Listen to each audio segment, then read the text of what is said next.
ngobrol santai dengan sosok inspiratif yang mana beliau ini punya segudang pengalaman dan keahlian yang relevan untuk kita yang lagi semangat-semangatnya untuk berkembang. Betul banget. Siapa di sini yang mau upgrade diri biar makin jago ngomong di depan umum dan biar personal brandingnya makin bagus di media sosial? Pas banget nih, kita kedatangan Bapak Ahmad Nurpit yang merupakan lulusan dari Fakultas Ekonomi dan Bisnis yang gak cuma jago soal public speaking, tapi juga beliau juga jago soal personal branding. Saat ini beliau menjabat sebagai marketing dan partnership di Politeknik Hasnur dan Hasnur Center. Yang mana beliau ini juga sering berbagi ilmu di berbagai seminar, baik itu online maupun offline, yang skalanya dari yang lokal sampai nasional. Jadi siap-siap catat nih teman-teman, soalnya ilmu yang dari beliau ini sangat insightful banget.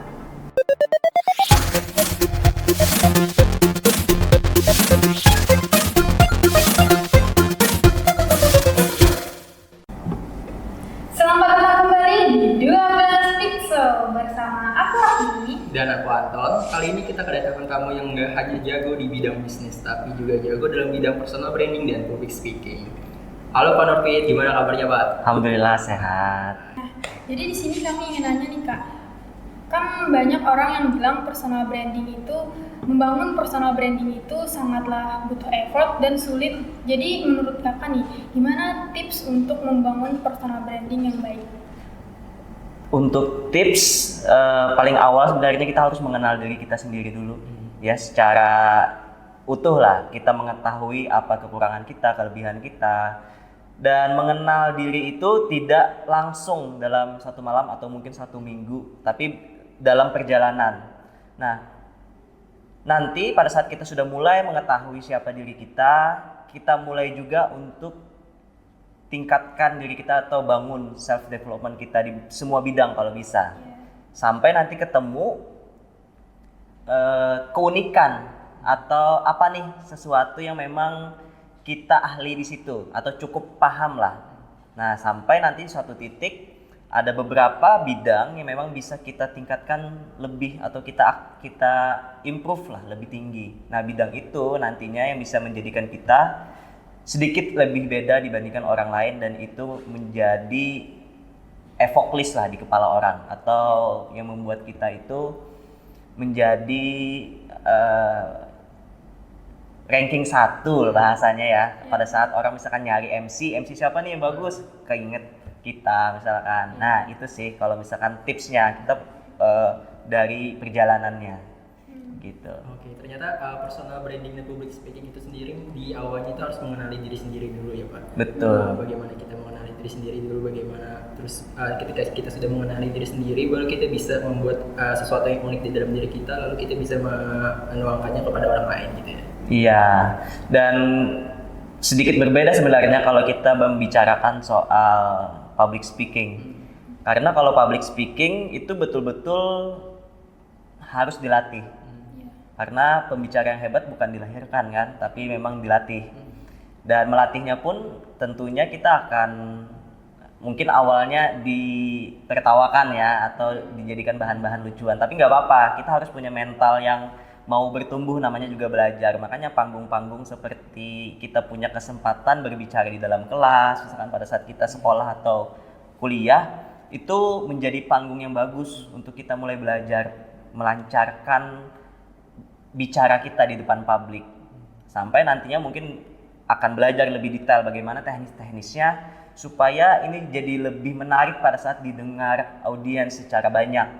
Misalkan kita diminta untuk membawa sesuatu untuk menyampaikan di forum umum lah. Nah, jadi agak berbeda journey-nya kalau misalkan personal branding dengan public speaking. Iya. Menurut Kakak seberapa penting nih untuk personal branding itu? Kalau di zaman sekarang kayaknya menjadi sesuatu yang penting banget ya. Karena kita kan melihat bahwa zaman digital ini semua orang bisa melihat semuanya. Jadi kalau nyari MC udah tinggal searching aja misalkan di Instagram atau TikTok. Jadi ini zaman yang memang betul-betul kita berkompetisi. Kalau misalkan kita menjadi orang yang normal, biasa-biasa aja, kita akan dilihat sama. Tujuan personal branding kan membuat sesuatu yang berbeda gitu ya. Betul ya, sedikit berbeda lebih baik daripada sedikit lebih baik, kayak gitu kan bahasanya. Nah, jadi personal branding itu membuat kita seolah-olah kita itu lebih bersinar dibandingkan orang lain, walaupun misalkan secara kompetensi kita lebih banyak orang di sekitarnya. Jadi di zaman sekarang ini penting banget untuk anak muda khususnya untuk bangun personal branding ya, biar menjadi suatu pembeda, walaupun ya kompetensi yang dia miliki masih ya bahasanya banyak orang lain juga punya ya. Tapi yang penting kita tahu kita kompetensinya ahlinya di mana, kita kembangkan itu, kita tajamkan di bagian itu sampai nantinya ya kita cukup dikenal orang lah. Ya, tentunya pasti ada coba-cobanya, tapi nanti pasti ada suksesnya. Gitu. Berarti bukan suatu hal yang mudah ya Pak, harus dilatih juga gitu, personal branding sama yang public speaking tadi. Iya, kita menyebutkan mudah atau susah itu sebenarnya tergantung kita kembali ya. Apakah itu mudah atau susah, tapi kalau kita memang betul-betul punya tujuan yang ingin kita capai, tentunya hal itu akan rela kita lalui. Mau itu mudah atau susah, itu menjadi bagian sejarah atau cerita lah yang nanti kita ceritakan, kita akan senang nanti mengingat itu, karena kita sudah melalui itu semua. Ya. Mungkin mewakili pertanyaan dari saya ataupun teman-teman di luar sana ya Pak. Banyak tuh kayak mereka yang sudah kayak memiliki skill kayak public speaking yang bagus, terus kayak punya skill dalam hard skill yang bagus lah. Tapi mereka itu kayak masih memikirkan apa yang orang lain pikirkan gitu, kayak tentang personal branding ini, kayak di sosial media khususnya. Kayak mereka ingin misalkan ingin ngepost sesuatu, tapi mereka sudah memikirkan bagaimana respon orang lain, seperti bagaimana like-nya atau komentarnya. Sementara kan kalau mungkin kita refleksi ya, mungkin orang lain nggak memperhatikan itu gitu. Betul, itu sebenarnya sudah jadi jawaban ya, bahwa ini kembali ke mental kita, kembali ke mindset kita, bahwa memang penting untuk kita mengenal audiens, tapi tidak terlalu penting untuk kita memikirkan apa isi kepala mereka, sehingga membuat kita tidak mau mengambil suatu keputusan, apalagi menghambat kita untuk bertumbuh lebih. Ya, jadi ini sebenarnya ya tinggal kita bagaimana merefleksi kembali, apakah kalau misalkan tadi kita mencoba bagaimana, kalau misalkan tidak bagaimana. Kayak Mark Zuckerberg lah, beliau kan pernah bilang jika kita mencoba, kemungkinannya 50% berhasil, 50% gagal. 50-50. Gitu ya kan. Tapi kalau misalkan kita tidak mencoba, artinya kita 100% gagal untuk dalam hal yang itu. Ya, artinya kan lebih baik kita coba aja, nggak masalah.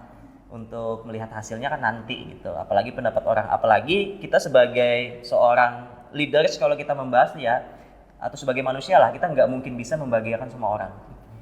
Semua orang itu punya pemikiran yang macam-macam tuh, ya kan. Jadi ya udah, mindsetkan aja seperti itu. Kita tidak harus menyenangkan semua orang. Intinya kita cukup berbagi ilmu, misalkan manfaat kepada orang-orang. Fokuskan ke sana. Karena setiap orang punya kebutuhan atau kesukaannya masing-masing lah. Mungkin suka dengan saya tapi tidak yang dengan lain. Begitupun sebaliknya ada. Gitu. Oke, jadi ternyata personal branding itu diawali dari kita tidak terlalu memikirkan dulu apa yang orang lain pikirkan gitu ya Pak. Tapi kita kayak fokus dulu apa yang mau kita sampaikan, terus bagaimana cara kita menyampaikannya itu urusan apa ya, maksudnya kayak kita tidak terlalu memikirkan, tapi kita bagian punya. Itu sebenarnya kembali ke karakter nantinya. Bahasa orang bagaimana memikirkan kita, bagaimana cara kita menyampaikannya, nah itu sebenarnya khasnya. Kalau misalkan kita menyampaikannya, ya setiap orang tuh sebenarnya punya khasnya masing-masing dalam berbicara misalkan, atau bagaimana dia pengen membentuk personal brandnya. Jangan meniru orang 100%. Ya, karena kalau misalkan kita meniru 100%, tidak akan jadi 100%, malah itu merusak karakter kita secara pribadi. Jadi lebih baik ya udah, bagaimana kita pengen tampil atau kita boleh terinspirasi, tapi tetap harus ada otentiknya dari kita sendiri. Betul, mau belajar dari orang manapun itu boleh, silakan, tapi jangan copy paste lah. Ya, kata-katanya, cara ngomongnya, berpakaiannya, terinspirasi boleh, tapi coba kita kombinasi dengan gaya kita sendiri. Dan itu yang membuat sebenarnya pemahaman yang membuat kita lebih percaya diri untuk melakukan sesuatu dalam hal membangun personal branding.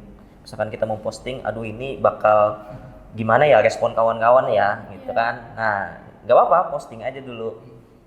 Sebenarnya nanti pasti akan terfilter pada saat kita bangun personal branding, akan terfilter tuh. Kalau misalkan di sosial media, followers kita akan terfilter yang mana memang minat dengan konten kita atau personal brand yang kita bangun, yang mana memang enggak. Karena memang ya bahasanya tidak semua orang suka bunga gitu kan, tidak semua orang suka minum soda gitu. Semua orang punya kesukaan masing-masing. Nah, tapi tujuan kita bangun personal branding kan menciptakan kolam itu. Menciptakan orang-orang yang memang suka pembahasan kita. Orang-orang yang enggak ya udah enggak apa-apa. Kalaupun mereka follow kita ya itu tambahan-tambahan lah. Mungkin suka personality kita aja, tapi enggak suka dengan apa yang kita sharingkan di situ, enggak apa-apa, enggak masalah. Menurut saya sih kayak gitu.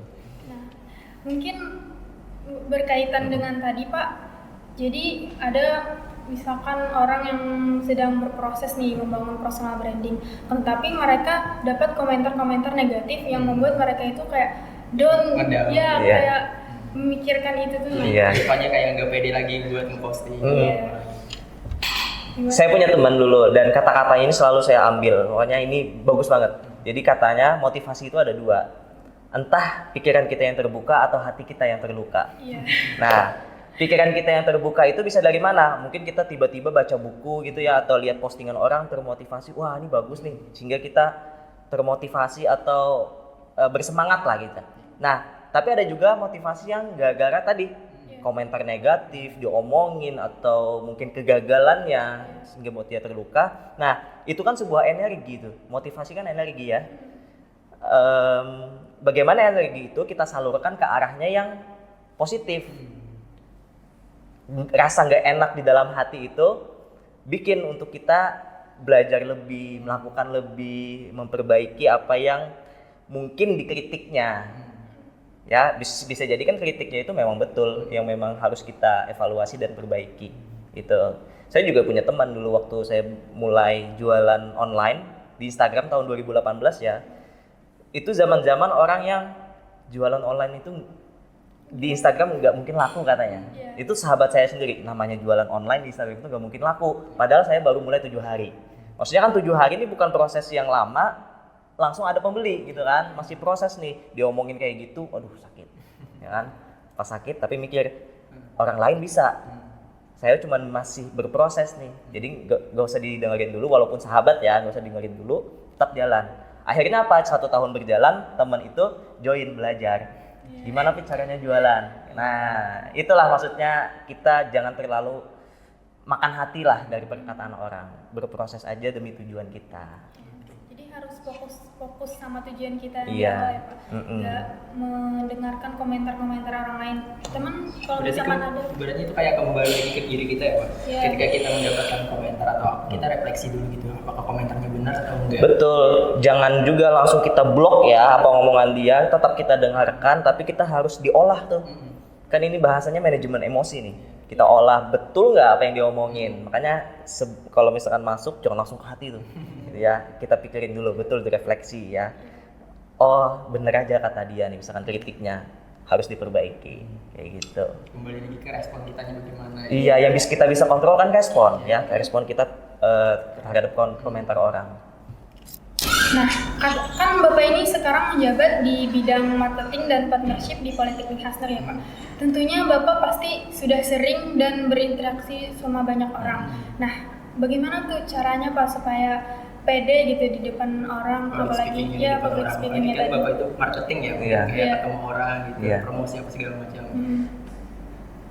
Ceritanya sebenarnya sebelum masuk kerja di bagian marketing partnership, saya sudah jadi seorang pembicara di masa kuliah. Jadi di masa kuliah itu ya tadi cerita awalnya itu pada saat jualan online tadi kan, jualan online. Maksudnya fokus untuk tujuan saya waktu itu sederhana banget, pengen dapat penghasilan 3 juta per bulan lewat online. Cuman itu fokusnya. Jadi fokus tuh 1 tahun, akhirnya dapat tuh waktu mahasiswa kan. Nah, pada saat itu teman-teman kepo, apa nih yang dilakuin Nurfit. Nah, awalnya cukup sharing kayak 1-2 orang kayak gini aja. Lalu akhirnya diminta sharing di kelas. Kelas isinya kayak 20-an orang. Nah, itu sebenarnya turning point, bahasanya itu di situ momen saya secara pribadi itu mulai belajar, nggak terlalu serius tapi mulai belajar bahwa oh ternyata ngomong di depan publik itu ada caranya. Nah karena pada saat di momen itu di ruangan itu lancar selesai, ternyata pada saat saya tanya respon ke teman saya yang ngajak, audiens ini ada nyinyir, bahasanya ih kok yang diundang kayak gini ngomongnya, tapi nggak bisa dibantah. Maksudnya kenapa nggak bisa dibantah? Karena yang saya sharingkan waktu itu adalah hasil praktek, maksudnya pengalaman pribadi yang memang betul terjadi. Jadi bukan suatu teori kan. Nah, cuman cara penyampaiannya aja yang nggak bagus. Teman-teman di sana ngerti, paham audiensnya tentang oh gini loh cara dia untuk mendapatkan penghasilan dari online. Tapi cara berbicaranya yang nggak bagus, sehingga itu yang dikomen mereka kan. Nah dari situ mulai oh ternyata public speaking ini ada ilmunya, ada cara belajarnya. Nah sebenarnya mulai dari situ mulai belajar. Kalau dibilang kenapa jadi percaya diri, karena terbiasa. Ya kita memang harus sering. Saya bahkan dulu waktu di awal-awal itu belajarnya, karena kan basicnya nggak suka ngomong, jadi belajarnya itu ngomong sama anak kecil. Anak kecil kan kadang ini ya cerewet ya, nanya mulu, ya udah jawabin aja.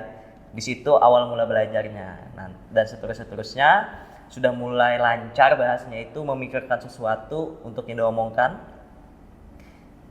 Mulai dari suatu inilah circle ke circle lain diminta, apalagi oleh komunitas-komunitas untuk sharing. Waktu itu basic atau kompetensi saya itu jualan di Instagram. Nah itu melulu sampai berapa bulan gitu kan. Nah dari situ udah terbiasa lah bahasanya untuk public speaking. Nah dari 2019, 2020 itu yang puncak-puncaknya di masa COVID waktu online kan. Karena pada saat online itu orang-orang se-Indonesia bahasanya bisa nyari narasumber dari mana aja. Kalau dulu kan memang harus satu kota misalkan kayak gitu. Nah itu sih perjalanannya. Jadi intinya sebenarnya personal branding memang harus dipelajari dan harus terbiasa untuk mempercaya dirinya. Jadi terbangun percaya dirinya itu karena udah sering untuk menjalankan. Tapi tetap kita harus mempelajari bagaimana berbicaranya. Karena betul ya, karena kan public speaking itu seni berbicara katanya kan. Gitu. Itu ya.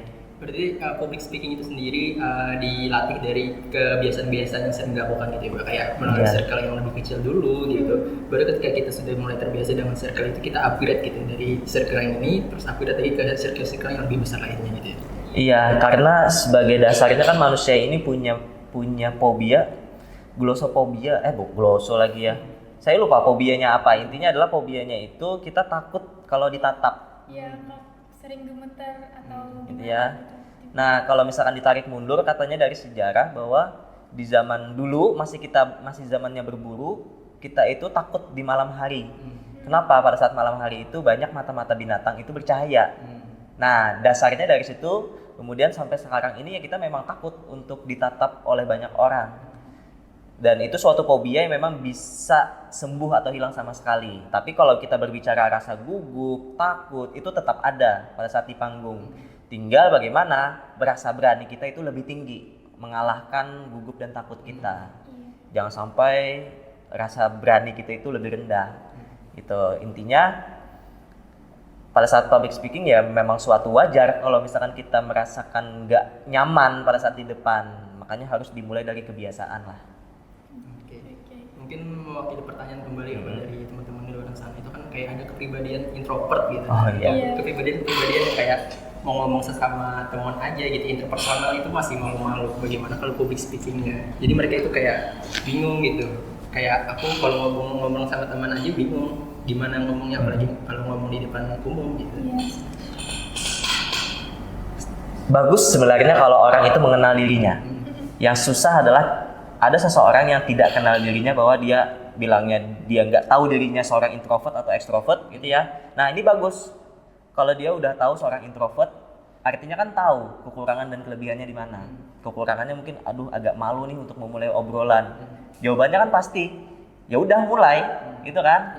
Nah jadi seorang introvert itu dia punya kelebihan. Kelebihannya apa? Kelebihannya dia punya pemikiran yang dia sering ngomong sama dirinya sendiri lewat pikiran. Gitu ya. Nah, sering ngomong lewat pikiran, tinggal bagaimana caranya dia itu keluarkan lewat suara. Ya, lewat suara. Dan itu mulai aja dulu dari circle kecil, misalkan berduaan atau bertigaan.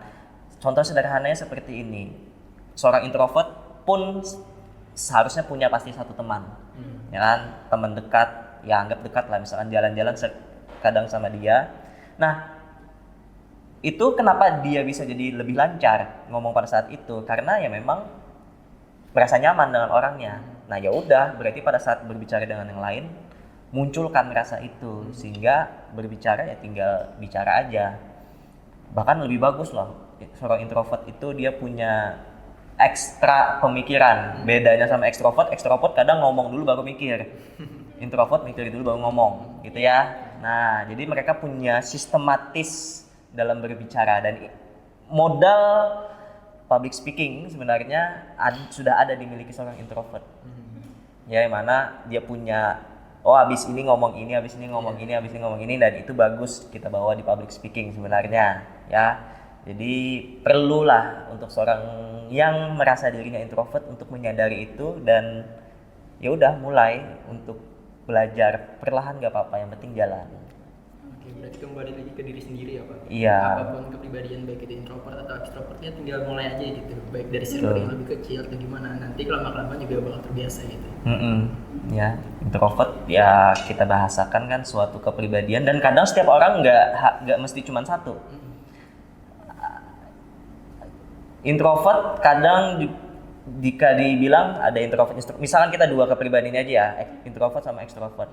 Mungkin dia introvertnya itu 70%, 30%-nya extrovert, ataupun kebalikannya, dia 30% introvert, 70% extrovert. Nggak mungkin satu orang itu cuman tok gitu doang kepribadiannya. Bisa jadi dia fun, dia bakal jadi seorang extrovert bersama orang yang, nah misalkan pasangannya atau sahabatnya. Nah tinggal munculkan rasa itu, sikap seperti itu di orang lain gitu.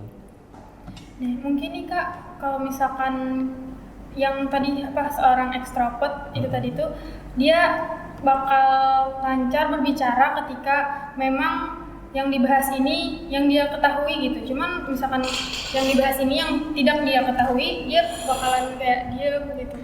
Itu kayaknya semua orang ya. Kita nggak bakalan ngomong kayaknya kalau kita nggak ngerti. Seharusnya sepertinya seperti itu, tapi nggak apa-apa. Caranya adalah kalau misalkan kita pengen ngomong banyak, misalkan nih, tapi pembahasannya kita nggak mengerti, caranya adalah kita tinggal banyak nanya. Banyak nanya, ulas, tanya lagi, ulas, tanya lagi. Itu biar kita kelihatan, walaupun misalkan introvert, tapi kita kelihatan ikut andil juga berbicara di situ, atau extrovert juga, kayak gitu ya. Nah, tapi kalau misalkan, sorry tadi, poin pertanyaannya mana? Poin pertanyaannya kalau misalkan kan kita nih berbicara gitu tentang sesuatu yang memang kita suka. Ya. Nah, anggap deh kayak gini. Misalkan kita habis nonton film di bioskop. Ya. Misalkan Anton suka film apa? Pernah nonton film apa ya misalkan? Film Marvel. Marvel ada Captain America kan? Siapa lagi? Iron Man, Spider-Man, Hulk. Nah, itu otomatis kan Anton punya pengetahuan itu ya. Nah, pada saat Anton ngomong sama temennya yang ternyata sama nih, sudah pernah, suka film Marvel, ternyata belum nonton salah satu film di Marvel, Anton akan gampang ngomongnya, ngasih taunya. Kenapa? Ya karena tadi basicnya dia suka. Basicnya dia sudahnya suka, dia tahu filmnya kayak gimana, jadinya ringan lah menyampaikan ke temennya. Walaupun temannya diam, tetapi bisa aja excited untuk nyampain. Karena basicnya manusia kayak gitu. Basicnya. Kalau misalkan nggak menyukai tentang sesuatu hal itu, tapi ditanya, jadi otomatis nggak bisa jawab gitu, otomatis diam gitu Pak. Oh iya, kita juga dalam public speaking itu penting untuk bilang tidak tahu atau diam. Misalkan dalam public speaking kita lagi ngomong nih macam-macam ya, tiba-tiba kita ngeblank, lebih baik kita diam. Atau pada saat kasih suatu pertanyaan, jangan juga langsung oh saya tidak tahu. Itu terlalu gamblang, bilang aja oh terima kasih atas pertanyaannya. Ini pertanyaan yang sangat menarik. Nanti akan saya jawab secara khusus lewat WhatsApp, kasih WhatsApp-nya. Itu kan sebenarnya kita nggak tahu tuh. Tapi gimana nih caranya biar tetap terjawab? Ya udahlah ngelak kayak gitu aja. Supaya tetap profesional ya. Iya, atau kalau misalkan kalian punya kepribadian yang fun atau humoris, bisa aja, oh mohon maaf saya nggak tahu soal itu jawabannya. Ya udah, misalkan. Nah beranilah kita dalam public speaking itu, karena kita bukan seseorang yang ahlinya tuh ahli nomor 1 sedunia. Kita kan masih bahasanya lokal lah, atau bahasanya nasional, masih banyak orang yang lebih tahu gitu. Jadi kalau nggak tahu, diem aja dalam tongkrongan misalkan, atau misalkan kalau memang dalam forum bisa pakai teknik kayak tadi lah. Tinggal bagaimana kita merespon pertanyaannya ya. Iya. Kita nggak tahu ya, kita nggak langsung bilang kalau kita nggak tahu, tapi kita lebih kayak menyesuaikan kalimatnya biar lebih terasa lebih pas dan profesional gitu ya. Iya, nah itulah seninya kan, kita bagaimana ya merangkai kata-kata lah, terlihat supaya ini orang nih tahu jawabannya nih, tapi karena pertanyaan memang bagus, ya sulit, dikasihnya spesial. Bisa jadi kayak gitu, padahal nggak tahu juga jawabannya. Mungkin caranya apa nih, perbanyak literasi apa, kalau misalkan jaga-jaga kalau misalkan ditanya soal ini kita tahu gitu walaupun sedikit gitu. Betul. Dulu waktu zaman-zaman memulai jualan ya, punya kata teman itu 3 yang harus kita pegang untuk bisa bertumbuh: buku, ilmu, sama guru. Buku itu dari apa yang kita baca atau kita lihat, sekarang kan video. Ilmu itu macam-macam ya, entah kita ikuti e-course, e-book, seminar gitu ya. Terus kalau guru ya, guru itu bukan maksudnya guru sekolah, tapi semua dosen, siapapun kita ngajari atau mentor. Nah kata dia ya sekarang udah nambah nih lagi 1, siapa aja yang kita follow. Yang kita follow kan ngasih input ke kita kan, dari situ kita bisa banyak belajar juga. Kalau kita memang pengen ngembangin diri di bidang public speaking misalkan ya udah follow aja orang-orang yang membahas itu. Walaupun kita senang lihat-lihat feeds lagi scroll Instagram lah bahasanya, kita scroll, kita lihat-lihatin personality teman-teman, kegiatan-kegiatan dia, tapi sewaktu-waktu konten itu kan akan muncul. Di situ momennya kita akan dapat insight atau ilmu. Walaupun nggak secara sengaja tuh belajarnya. Berarti public speaking itu sendiri bisa dilatih, yang tidak hanya bisa melalui kebiasaan, tapi juga dari konten-konten yang kita lihat dan baca gitu ya Pak. Kayak apalagi sekarang itu zaman digital, kita bisa memfilter konten mana yang harusnya baik buat kita gitu. Betul. Ya tergantung tingkat ambisi kita ya. Kalau ambisi kita adalah anggap 100% nih, ya udah yang lain gak usah dilihat. Pokoknya hal-hal yang bagaimana cara cepat untuk lebih cepat untuk kita bisa mencapai tujuan, itu aja yang dikerjain, difokusin.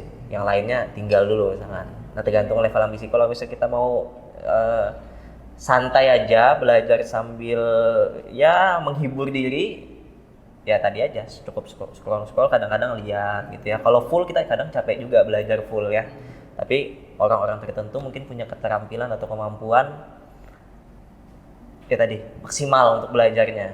Kita kan masih suka ya lihat YouTube, nonton film gitu ya. Nah dari situ sih kita menyesuaikan lah ketahanan mental kita, ketahanan kita dalam hal belajar itu berapa jam gitu. Oke, mungkin tadi kita sudah ngebahas tentang personal branding dan public speaking nih Pak. Mungkin kalau di antara dua itu, antara personal branding dan public speaking, mungkin Bapak itu lebih suka di bagian mana gitu? Dan mungkin apakah ada momen khusus atau yang bikin kayak aku ternyata lebih suka bagian ini gitu? Oke. Nah jujur ya, sebenarnya pada saat awal pertama kali membangun personal branding itu tahun 2020 lewat setelah kan sebenarnya mulai sharing, berbagi berpublic speaking itu di 2019. Tapi mulai ngerti dan belajar secara serius itu 2020 bulan Maret, masa-masa Covid gitu ya. Nah, di masa itu bangun personal brandingnya bukan seorang public speaker, tapi seorang jualan online.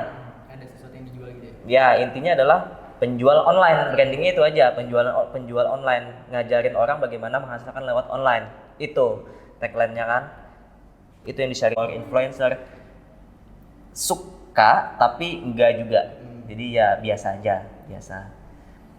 Kalau dibandingkan dengan kerjaan kantor, sekali lagi passion ya, bilangnya passion tetap public speaking ya. Kalau kerjaan kantor ini profesional, jenjang karir, bahwa ini ada sesuatu yang ingin saya capai di ranah profesional. Kalau di ranah freelance bahasanya ya tetap seorang public speaker gitu. Berarti speaker itu sendiri diawali dari personal branding berjualan online gitu ya Pak? Dari personal branding Iya. lalu kita mulai terbiasa berbagi tentang apa yang kita ketahui. Tapi kayak apa ya, public speaker itu secara nggak langsung juga kita mempersonal branding diri kita sendiri gitu. Iya, sebenarnya kan personal branding itu kita ngasih tahu ke orang lain, kegiatan kita ngasih tahu ke orang lain kita ini siapa.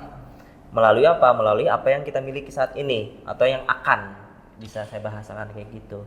Nah, kalau yang dulu itu saya cuma berbagi apa yang saya miliki, cukup sampai situ aja. Dan levelnya pun saya kasih tahu, saya cuma bisa level maksimal banget 3 juta sebulan. Karena apa? Waktu itu kalau saya sharing tentang gimana caranya dapat 100 juta per bulan, itu Nggak sesuai data ya? iya, itu ngibul namanya lah. Tapi kalau misalkan 3 juta, nih buktinya. Saya kasih bukti, ini bukti transaksinya, ini Shopee saya, ini Instagram saya, gini, chat sama pelanggan gitu ya. Sehingga dapat cara promosinya bla bla bla. Jadi maksudnya konkret nih berdasarkan pengalaman. Nah, personal branding terbentuknya kapan? Terbentuknya pada saat proses tadi. Personal brand seseorang terbentuk pada saat prosesnya berjalannya itu. Nah, jadi personal brand itu hadirnya di sepanjang jalan sebenarnya. Makanya kayak saya pun berubah-ubah. Yang mulai dari penjual online, digital marketer, ya berubah lah macam-macam sampai ujungnya sekarang ini orang secara umum tahunya Nurfit seorang public speaker yang ngomongin personal branding. Gitu. Kalau di breakdown, saya kan punya red card ya. Di red card itu topik-topiknya cukup banyak. Selain public speaking, ada juga pembahasan memang khusus ngajarin personal branding, ada jualan, Shopee pun saya bahas atau iklan juga saya bahas. Nah, jadi memang ya bahasanya personal branding itu terbentuk dari apa yang kita lakukan lah. Apa yang memang kita pengen ahli di bidang itu. Gitu sih. Cara melakukannya banyak. Apapun yang kita lakukan setiap hari gitu ya, itu jadi personal branding. Bahkan pada saat kita tidur kalau ada yang ngeliatin. Ini orangnya tidurnya menganga gitu ya mulutnya. Nah, itu kan ya nempel ke kepala orang. Apalagi orang itu nyebarin informasinya. Orang-orang bakal tahu. Gitu. Oke. Mungkin yang terakhir nih Kak, motivasi untuk teman-teman di luar sana yang mungkin yang mungkin mau bangun personal branding tapi masih ragu gitu. Kalau kayak misalkan ada pede, gak pede gitu Kak. Apa nih motivasinya? Motivasi ya. Kayaknya semua orang sebenarnya sudah tahu dari ini dulu. Saya selalu memulainya itu namanya begin with the end in mind. Maksudnya kita mulai di ujung dulu, di awal. Teman-teman itu apa sih cita-citanya, apa impiannya, apa goalsnya dalam hidup ini, jangka pendeknya 5 tahun ke depan atau ujungnya nanti itu pengennya jadi seperti apa. Nah, dari situ secara perasaan akan muncul hasrat atau motivasi. Karena kalau kita bicara motivasi gitu ya, dia termotivasi kalau ada saat nonton video, 1 jam mungkin akan, tapi biasanya hilang. Gitu. Nah, tapi motivasi yang kuat itu berdasarkan apa yang betul-betul kita pikirkan melalui impian, melalui cita-cita atau goals apa yang ingin kita capai. Karena setiap cerita sukses itu dimulai dari impian. Kita lihat dari perjalanan orang-orang tokoh-tokoh dunia lah.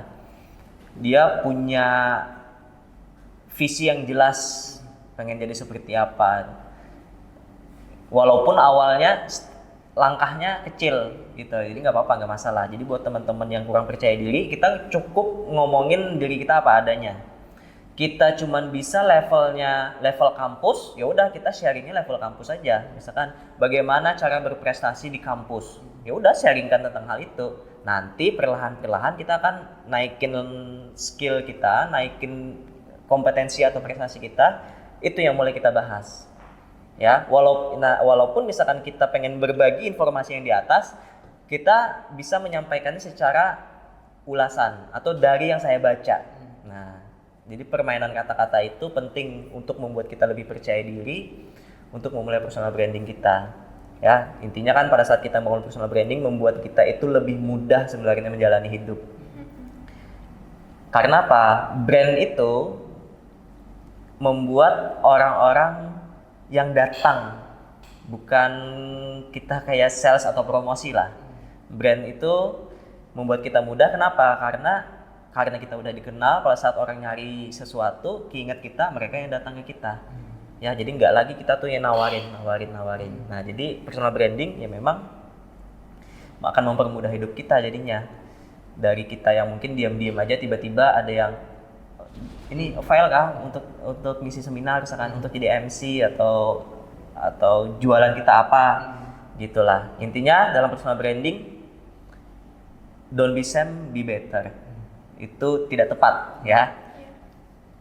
Jadi lebih baik itu bagus, tapi dalam personal branding kita harus jadi yang berbeda. Apalagi berbeda dan lebih baik, itu makin mantep lah.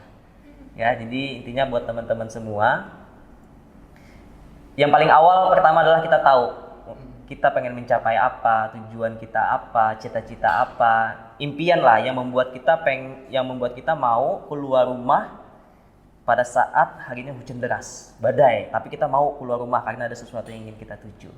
Nah, itu impian atau cita-cita. Gitu. Berarti sebelum kita memulai, kita tentukan dulu tujuan kita gitu ya Pak. Kita itu maunya gimana, apakah benar-benar mau di situ atau enggak. Kalaupun kita sudah mau, ya kita tinggal mulai aja gitu. Karena ya tadi, motivasi dari luar kadang tidak terlalu kuat, tapi kalau misalkan dari internal itu lebih awet dan lebih kuat lah. Oke, kan kita sudah bahas banyak banget nih Pak, dari public speaking, personal branding dan lain sebagainya. Nomor Bang daging semua nih. Iya. Luar biasa sekali ya. Terima kasih Pak Nurpit udah terima kasih juga yang sederhana ini. Semoga sehat selalu ya Pak, dan semoga di jenjang profesionalnya bisa tercapai. Oke.